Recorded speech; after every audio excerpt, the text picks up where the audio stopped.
Olá pessoal, vamos dar continuidade aos nossos estudos. E agora a gente vai bater um papo sobre condutor carregado.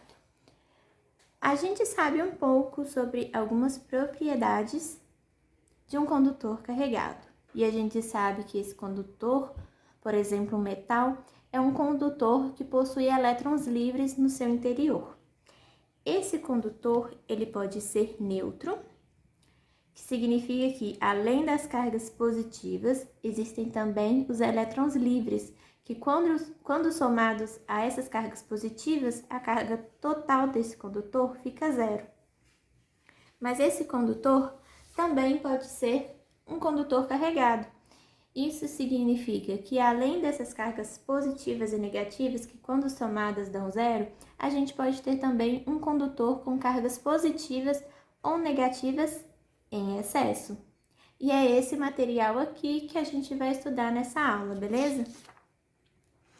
A gente vai estudar o condutor carregado no chamado equilíbrio eletrostático. O que significa isso? Significa que não tem movimento efetivo de cargas nesse material. Então, as cargas estão paradas. A gente vai unir esse condutor com as propriedades que ele tem no equilíbrio eletrostático. Isso significa, então, que esse condutor neutro ou carregado, as cargas neles vão estar paradas, ok? Então, vamos considerar esse exemplo. Eu tenho um condutor maciço carregado, por exemplo, uma esfera metálica e que tem cargas em excesso. A primeira propriedade que aparece aqui é que dentro desse condutor o campo elétrico vai ser zero em todos os pontos. E para que o campo seja zero em todos os pontos, as cargas têm que se distribuir sobre a superfície, beleza? Por quê?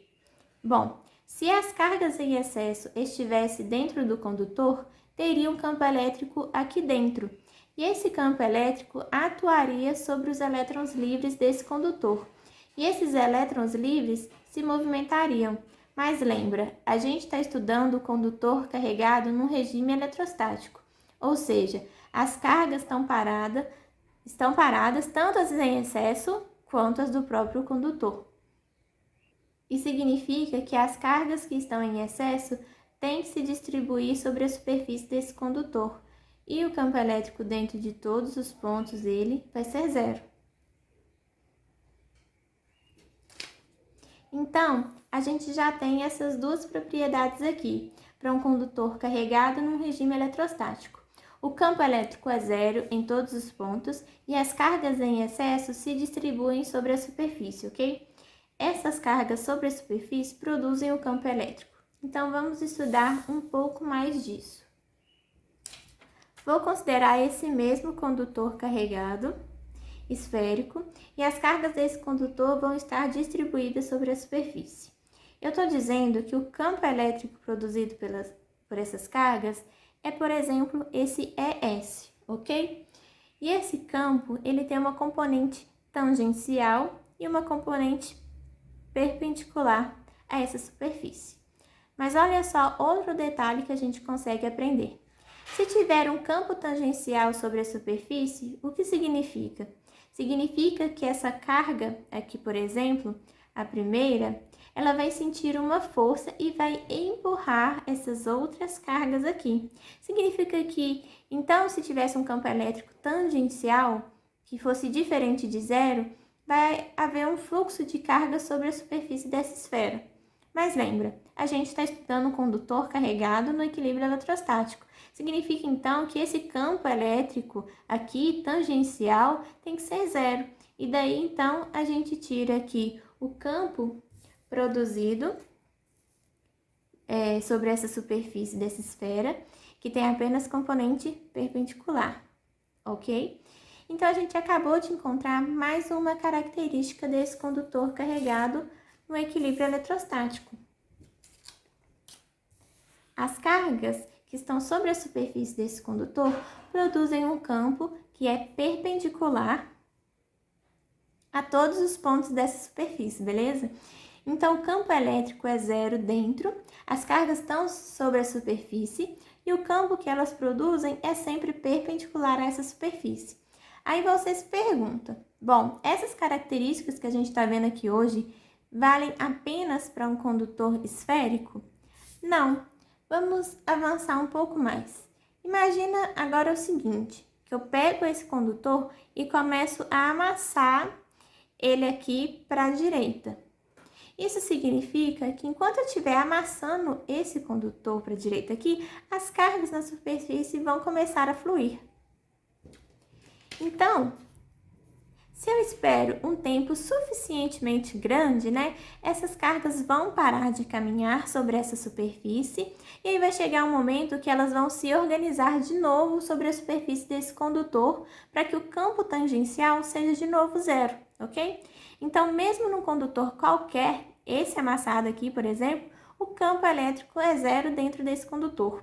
As cargas vão para a superfície e o campo que elas produzem é também perpendicular à superfície. Mas agora tem um detalhe. Como as cargas se acumulam mais nas pontas desse novo condutor, o campo elétrico que elas produzem é mais intenso do que o campo elétrico em outras regiões desse condutor. Mas todas as características que a gente estudou para a esfera aqui, também vale para esse cara aqui também, com esse detalhe. De novo, nas pontas agora, para que o campo tangencial seja zero, tem que ter mais cargas do que nas outras regiões. Ou seja, o campo elétrico é mais intenso aqui do que nessa outra parte aqui. E agora a gente já viu esse comportamento e aí vamos acrescentar mais algumas coisas. Bom, o campo elétrico é perpendicular, mas agora eu quero descobrir qual a carga que esse campo elétrico tem, ok?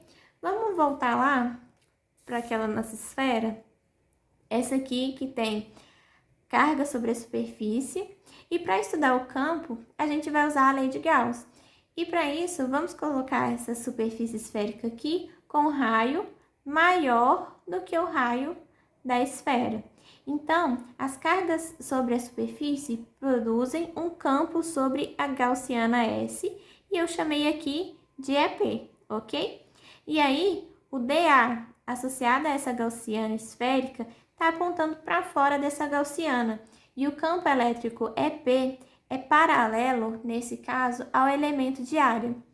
A gente pega essas características aqui e coloca dentro da lei de Gauss. E olha só o que a gente tem. A gente tem essa sequência aqui, beleza? Então, o campo elétrico EP sobre a superfície gaussiana, ele é paralelo ao elemento dA. E além de ser paralelo, esse campo elétrico sobre a superfície gaussiana tem o mesmo valor. Isso significa que eu posso fazer o quê? Posso tirar esse módulo desse campo elétrico para fora da integral. E que só vai sobrar a integral só de dA. E essa integral sobre toda a superfície vai dar 4π r², que é exatamente a área dessa superfície gaussiana esférica, ok? E a carga que está aqui dentro, positiva, nesse caso, é Q sobre ε0. Mas lembra, a gente quer estudar o campo elétrico que as cargas positivas sobre a superfície dessa esfera produz. Então, eu preciso fazer nessa expressão o Rzinho ser igual ao raio dessa esfera, ok? Então, esse é o campo elétrico na superfície desse condutor carregado. Mas o que te lembra Q sobre 4π r²? Uma carga distribuída sobre a superfície, beleza? Uma densidade superficial de cargas. Então, eu consigo escrever aquela expressão dessa maneira. E o que essa expressão, então, me diz? Me diz que o campo elétrico produzido nas cargas que estão sobre a superfície desse condutor carregado tem expressão sigma, densidade superficial, sobre ε0, ok? E aqui, a direção desse campo é expressada por aqui, ok? E aí você se pergunta de novo, bom, essas propriedades valem para um condutor qualquer? Vamos analisar com calma. Então, agora vamos pegar de novo aquele nosso condutor amassado que a gente tinha. né? Bom, a gente viu que as cargas agora se distribuem mais sobre as pontas do que sobre as outras regiões. E significa que o campo aqui é mais intenso do que o campo produzido por essas outras cargas aqui. Mas olha só o detalhe. O campo elétrico produzido por essas cargas aqui também tem fórmula sigma sobre epsilon zero. Só que com o seguinte detalhe, as cargas agora têm uma densidade superficial maior nas pontas do que em outras regiões. E significa que a cara dessa expressão para o campo elétrico é a mesma que a gente tinha no outro caso. No caso da esfera, que o campo é o mesmo em todos os pontos, com essa expressão, e nesse condutor carregado geral, eu tenho um campo mais intenso nas pontas do que em outros locais. Por quê? Porque sigma é maior nas pontas do que em outras regiões, perfeito? Então, a gente viu todas as características de um condutor carregado no equilíbrio eletrostático. Campo elétrico é zero dentro, as cargas sobre a superfície produzem um campo elétrico perpendicular e a gente sabe que a carga do campo elétrico produzido por essas cargas é sigma sobre epsilon zero, perfeito? Espero que esse vídeo tenha te ajudado.